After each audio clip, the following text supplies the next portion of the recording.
Hello students, बेटा आज है आपकी वर्कशीट नंबर 37। ये आपके मैथ्स की 7th क्लास की वर्कशीट है। ठीक है, इसमें आपका टॉपिक क्या है आज का? घातांक और घात। घातांक और घात। तो इसके बारे में जानने से पहले हम सबसे पहले जो क्वेश्चन दे रखा है इसके बारे में देखते हैं। इसने लिखा हुआ है 12 और ये त्रिभुज बनाया हुआ है इसने। ठीक है, अब वो हमसे ये जानना चाहता है कि इसका मतलब क्या है कि 12 त्रिभुज। तो ये जो आपको 4 ऑप्शंस दिए हुए हैं इसमें से हमें इसे चूज़ करना है कि इनमें से क्या आंसर होगा इसका। ठीक है, तो देखिए ट्राई करते हैं। अब ये लिखा हुआ है बेटा 12 प्लस में त्रिभुज। तो क्या आपको ऐसा लगता है 12 प्लस त्रिभुज, जबकि ये तो 12 त्रिभुज लिखा हुआ है। इसका मतलब अब देखिए सेकंड पर आते हैं हम, तो ये तो नहीं हो सकता आपका। अब देखिए एक त्रिभुज, दो त्रिभुज, 3, 4, 5, 6, 7, 8, 9, 10, 11 और 12। ये क्या है आपके 12 त्रिभुज बने हुए हैं। तो हम इसे लिख सकते हैं 12 त्रिभुज, जो कि आपका आंसर भी है। तो आपका आंसर क्या हो जाएगा? ये 12 त्रिभुज। इसका मतलब ये क्या कहना चाह रहा है, आपके पास 12 त्रिभुज बने हुए हैं। ठीक है, आपके पास 12 त्रिभुज बने हुए हैं। तो उसके अकॉर्डिंग अब फिर भी हम, अब आपको आंसर तो मिल गया है, लेकिन फिर भी हम थर्ड एंड फोर्थ ऑप्शन भी देखते हैं।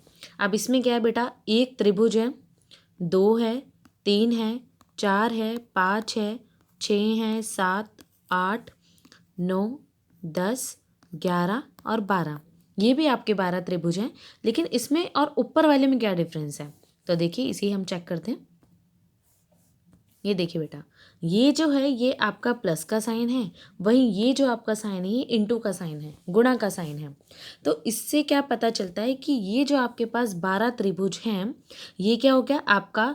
हम लोग घातांक और घात वाला जब चैप्टर भी किया था, तब हम लोगों ने क्या किया था कि एक जैसा बेस। अब इस वक्त बेस क्या है आपका? बेस है एक त्रिभुज, दो त्रिभुज। ये सारी बेस क्या है? इसकी भी पावर 1 है, इसकी भी पावर 1 है, इसकी भी पावर 1 है, इसकी भी, इसकी भी, इसकी भी। तो जब बेस सेम होता है, आधार एक जैसा होता है बेटा, तो उसका जो पावर होती है वो क्या हो जाती है? प्लस हो जाती है। इसका मतलब इसका कुल मिलाकर आंसर आ जाएगा त्रिभुज, जिसकी घात क्या हो जाएगी? 12। त्रिभुज और घात क्या हो जाएगी? 12। ठीक है, अब देखिए ये 12 है और बी प्लस में दो त्रिभुज बने हुए हैं। तो इन दोनों को पहले, क्योंकि हम ब्रैकेट को सॉल्व करते हैं, तो ये आ जाएगा 12 गुना में ये कितने त्रिभुज हैं? दो त्रिभुज हैं। तो कुल मिलाकर आपके पास क्या हो जाएगा? 24 त्रिभुज। ठीक है, आपका ऑप्शन क्या था? इसका आंसर क्या था? सेकंड ऑप्शन था। क्लियर है बेटा? चलिए अब नेक्स्ट स्टेप करते हैं। अब आते हैं, आओ खेलें पार्सल पास करो। ठीक है, अब देखिए इसमें आपको कुछ जो है, ये जो दे रखा है ये तो है ही, जो बीच वाले पार्ट्स आपको दे रखे हैं, लेकिन सबसे पहले हमें क्या देखना है? ये वाला 2 की पावर 4 इंटू में 2 की पावर 6। अब इसको समझाने से पहले मैं आप लोगों को कुछ नियम बताती हूँ इसके लिए हम करते हैं यहीं पर। ये देखिए यहाँ पर कर लेते हैं। इसमें बेटा सबसे पहले क्या होता है, एक होता है आपका रूल फर्स्ट। ठीक है, रूल फर्स्ट क्या कहता है आपका? घातांक के नियम।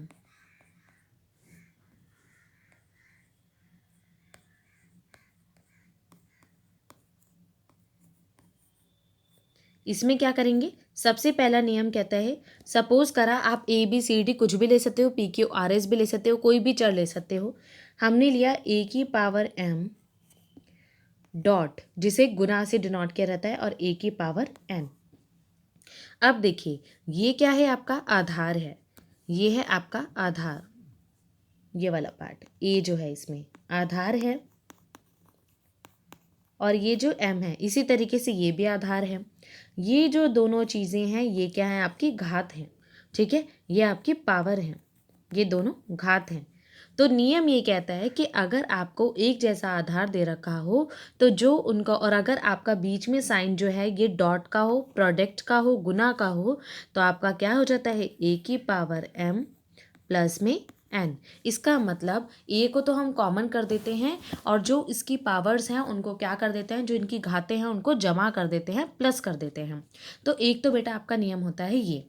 इसी तरीके से दूसरा नियम होता है a की पावर m डिवाइडेड बाय ए की पावर n बराबर होता है ए की पावर m माइनस का n।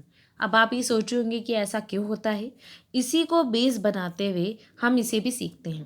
बेटा देखिए ए की पावर m है, तो आपको ये चीज़ देखिए ए की पावर m है गुना में 1 में ए की पावर n। हम ये कह सकते हैं ये दोनों एक जैसी चीज़ तो है। अब हम ये जानते हैं ये तो है ए की पावर m, और क्योंकि ये आपका गुना तो है ही, लेकिन अगर मैं इसे नीचे की जगह ऊपर ले जाना चाहूँ तो बेटा आप लोग अगर ऊपर से नीचे ले जाते हैं तो नेगेटिव का साइन लगाते हैं। इसी तरीके से नीचे से जब ऊपर लाया जाता है तो ये साइन प्लस का साइन ना होकर क्या हो जाएगा, माइनस का n हो जाएगा। इससे क्या होगा आपका, इसकी वैल्यू आ जाएगी ए की पावर m। अब क्योंकि बेस सेम है, आधार एक जैसा है, तो पावर क्या हो जाएंगी, प्लस हो जाएंगी। तो आपके पास आ जाएगा m प्लस माइनस का n ब्रैकेट लगा के। तो कुल मिलाकर आपके पास क्या आ जाएगा, a की पावर m माइनस का n। ठीक है, दूसरा नियम है बेटा ये। पहला नियम क्या था, a की पावर m गुना में a की पावर n। इसी तरीके से a की power m divided by a की पावर n क्या होता है, a की पावर m माइनस में a आपका n, m माइनस में n। ठीक है, अब थर्ड नियम क्या कहता है, आप देखिए इसे रब कर देते हैं हम। अब थर्ड नियम कहता है आपका, थर्ड कहता है आपका ये, एक होता है आपका a की पावर m, ठीक है, और आपका b की पावर भी m, b की पावर भी m, इसे रब कर देती हूँ, b की पावर m। अब ये प्रोडक्ट में है, ठीक है, a है और b है लेकिन पावर सेम है। अब आधार क्या है हमारे पास, आधार एक जैसा नहीं है लेकिन हमारे पास पावर कैसी हैं, एक जैसी हैं। तो ऐसे में बेटा क्या कर दिया जाता है, ये जो आपका a और b है इसको तो गुना कर दिया जाता है और उसकी पावर क्या हो जाती है, सेम हो जाती है। तो कुल मिलाकर क्या हो जाता है, ए बी की पावर m। ठीक है, अब देखिए यही चीज़ फोर्थ नियम के लिए आती है। एक होता है a की पावर m और फिर उसकी होल पावर n, ठीक है, होल पावर m। तो आपका इसके मान क्या हो जाता है, पहले हमने a की पावर m करी, ठीक है, और फिर आपका n करी, तो ये असल में क्या है, ये दोनों एक दूसरे के गुना में है। तो इसलिए ये हो जाता है a की पावर m गुना में n। तो आपका कुल मिलाकर आ जाता है a की पावर m n। ठीक है, ये चार नियम चलते हैं और बस एक छोटा सा नियम ये है जो कि आपको पता ही है कि a की पावर हो 0 या किसी की भी पावर जो शून्य होती है उसका मान क्या होता है, 1 होता है।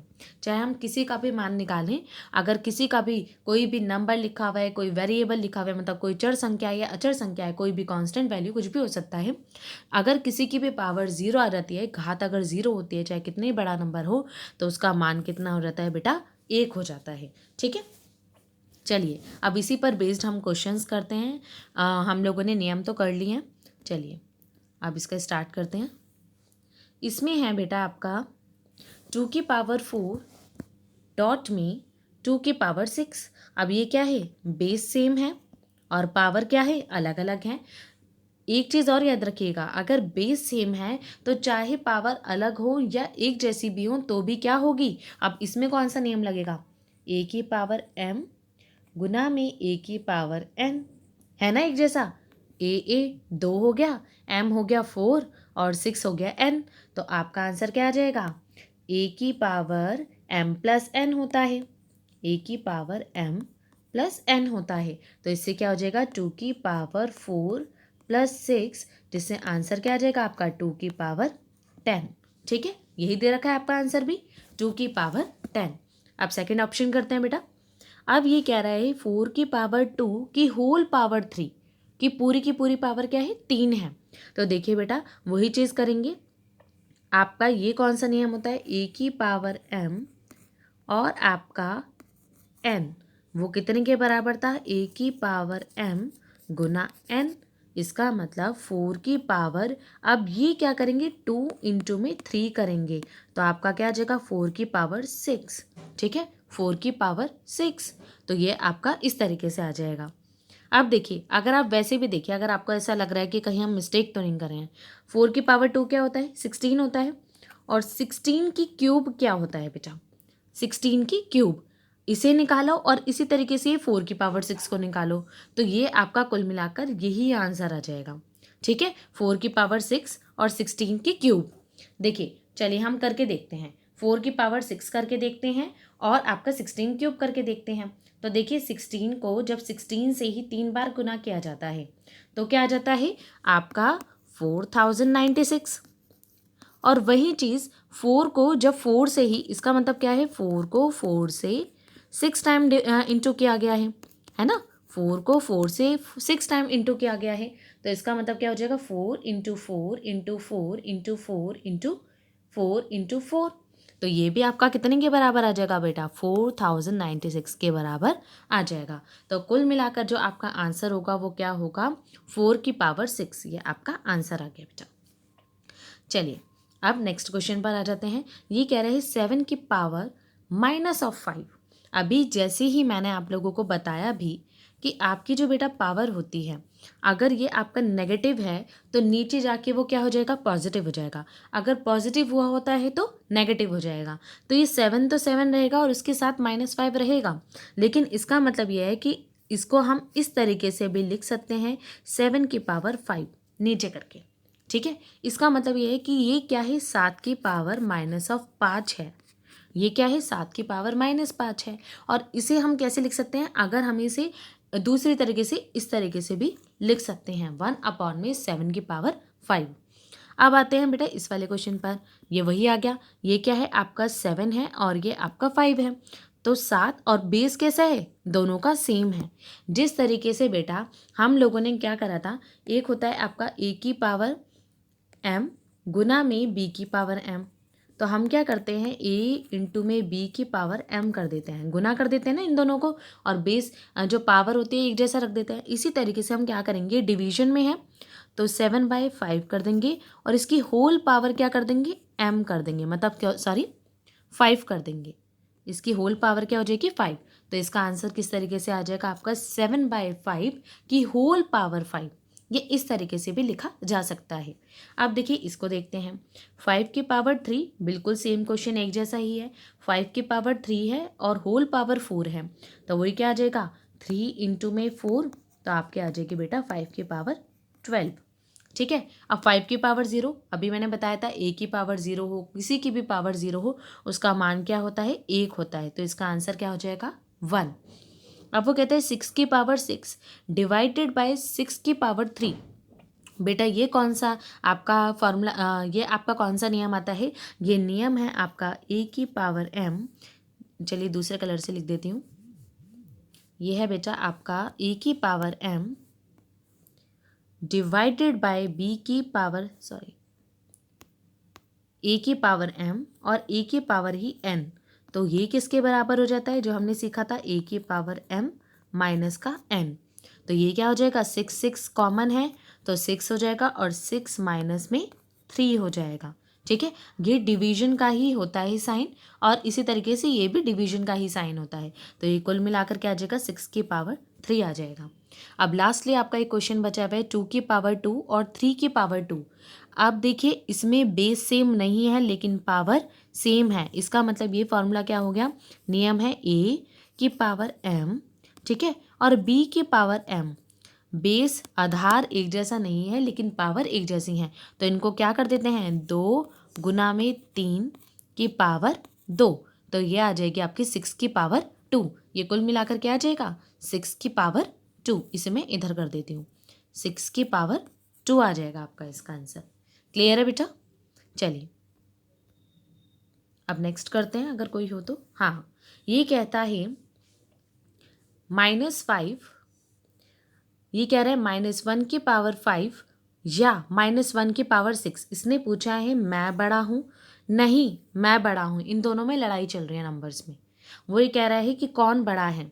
अब देखिए बेटा आपका ये है माइनस का साइन, ये भी माइनस का साइन है, इसकी पावर है 5 और इसकी पावर है 6। ठीक है, तो 5 और 6, 5 कैसा नंबर है, एक विषम संख्या है, एक ऑड नंबर है। वहीं जो आपका ये 6 है ये एक आपका इवन नंबर है, इसका मतलब ये एक सम संख्या है। तो बेटा जब आपके नंबर्स की पावर जो होती है वो सम होती है और अगर आपका नंबर नेगेटिव दे रखा हो तो देखिए हम 2 से ट्राई करते हैं, उसी से आप समझ जाएंगे।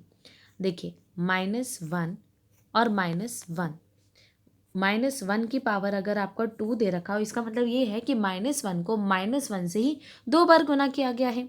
इसी तरीके से अगर -1 की पावर 3 होता तो -1 को -1 से ही 3 बार गुना किया जाता। तो पहले हम 2 का ट्राई करते हैं। अब बेटा 1 1 ज़ा 1 तो मैं जानती हूँ, लेकिन ये माइनस माइनस क्या होता है? जब हम माइनस माइनस को गुना करते हैं तो वो क्या आता है? प्लस आता है। तो इसका मतलब आपका हर बार, चाहे वो 2 आ जाए, 4 आ जाए, 6 आ जाए, 8 आ जाए या 100 आ जाए, कोई भी सम संख्या जो कि 2 से विभाजित होती है तो आपका आंसर क्या आएगा? +1 में ही आएगा। इसमें +1 करेंगे अगर 1 में ही अकॉर्डिंग दे रखा है। अगर -2 के अकॉर्डिंग होता तो आप क्या कर देते? -2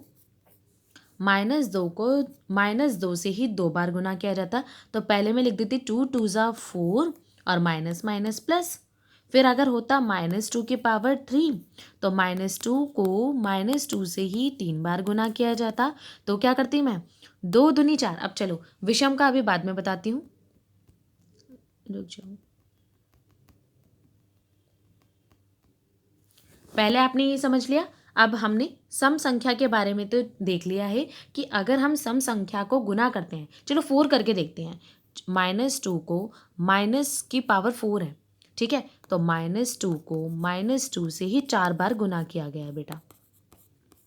तो हमने देखा इन दोनों के सेट बनाए, पहले देखो इन दोनों के पेयर बनाए, हमने जोड़े बनाए, ठीक है। इन दोनों की जोड़े बनाई तो क्या आ गया? माइनस माइनस प्लस, तो प्लस का 4, ठीक है। इसी तरीके से माइनस माइनस प्लस तो प्लस का 4। तो ये क्या हो गया? 4 4 ज़ा 16 और प्लस तो प्लस होता ही है, तो ये भी क्या आ गया? आपका प्लस का आ गया। इसका मतलब सम संख्या की कितनी भी पावर, अगर सम संख्या पावर में है और नंबर आपका नेगेटिव है तो वो आपका पॉजिटिव में ही चेंज हो जाएगा, धनात्मक संख्या ही बन जाएगा। अब हम विषम के बारे में भी कुछ जान लेते हैं, इसे हम हटा देते हैं। देखिए अब आते हैं विषम संख्या की बात। अब बेटा अगर मैं ये कहूँ -1 की पावर 3, ठीक है, अब -1 को -1 से ही 3 बार गुना किया जाता है। तो मैंने देखा -1 को, अब देखो 2 के जोड़े बनाए मैंने, उसमें मैंने देखा इन दोनों के जोड़े बनाए तो 1 1 ज़ा 1, माइनस माइनस प्लस, ठीक है। अब इसको एज इट इज़ उतार दिया नीचे वाले को, ऊपर वाले को। अब मैंने देखा 1 1 ज़ा तो 1 होता है, लेकिन अब क्या होता है? Plus minus minus, plus minus minus. तो आपका विषम संख्या जो होती है, अगर पावर में होती है, घात होती है विषम संख्या की, तो आपकी वैल्यू क्या आती है? अगर नेगेटिव नंबर है तो नेगेटिव आती है और अगर सम संख्या होती है तो धनात्मक आती है। अब इस क्वेश्चन को, अब ये चाहे आपकी पावर 1 हो, देखो -1 की पावर 1 होती तो भी आपका -1 आंसर आता, -1 की पावर 5 होगी तब भी आपका -1 ही आंसर आएगा, क्योंकि आप इसी तरीके से 2 2 के जोड़े बनाएंगे। अब जैसे 5 है तो 2 2 का जोड़ा बना पहले, ठीक है, 2 2 के जोड़े बनेंगे इसके, फिर 2 का जोड़ा बनेगा इसका, फिर एक अकेला रह जाएगा। ये समझ लो, जोड़ा बना और एक अकेला रह गया, तो उससे क्या हो जाएगा? ये विषम संख्या जो होती है उसका पावर में अगर विषम संख्या है और नंबर आपका नेगेटिव है तो आपका आंसर क्या आ जाएगा? नेगेटिव आ जाएगा। क्लियर है बेटा? चलिए अब इसके अकॉर्डिंग क्वेश्चंस को ट्राई करते हैं। मैंने क्या सीखा है? विषम संख्या अगर पावर में होती है तो नंबर क्या आएगा? नेगेटिव। और ये मैंने सीखा है अगर सम संख्या, क्योंकि 6 एक सम संख्या है तो आंसर आ जाएगा आपका पॉजिटिव। अब -1 और 1 में कौन बड़ा होता है? हम जानते हैं आपका 1 बड़ा होता है, इसलिए इसमें कौन जीत जाएगा? -1 की पावर 6 जीत जाएगा। अब देखिए 1 की पावर 5 हो या 1 की पावर 6 हो, इन दोनों में ही मान क्या होगा? 1। तो इसीलिए 1 और 1 ये एक दूसरे के बराबर हैं, बड़े छोटे नहीं हैं। इसमें ये बड़ा है लेकिन इन दोनों में ये दोनों ही एक दूसरे के बराबर हैं बेटा, ठीक है। आई होप आप लोगों को समझ आई होगी। Thank you.